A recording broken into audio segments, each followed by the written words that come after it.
તો બનાસ ડેરીની સાધારણ સભામાં શંકર ચૌધરીએ માન્યો પ્રધાનમંત્રી નરેન્દ્ર મોદીનો આભાર। અમેરિકા ભારતમાં દૂધ વેચવા માટે દબાણ કરી રહ્યું છે। શંકર ચૌધરીએ કહ્યું, પીએમ મોદીએ અમેરિકાનું દૂધ ભારતમાં ન આવવા દેવાનો નિર્ણય લીધો છે।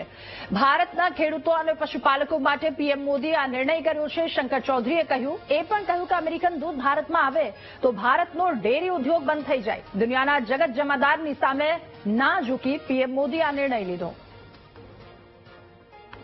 અમેરિકાની સરકારે એક ઘણા વર્ષથી આપણા દેશ ઉપર એક દબાણ ચાલે છે કે અમેરિકાનું અનાજ, અમેરિકાનું દૂધ એ ભારતમાં આવે।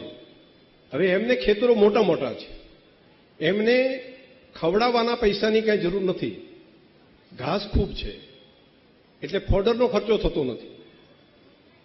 આપણે તો દરેકને ખવડાવવા માટે એક એક ગાયની વ્યવસ્થા કરવી પડશે। બીજું આપણું દેશી ગાયો છે, એમને એવી ગાયો છે જે 50-50 લીટર દૂધ આપે અને ખેતરોમાં છૂટી ચરે છે, એટલે 15 રૂપિયા 20 રૂપિયા લીટર પણ દૂધ એ લોકો આપી શકે,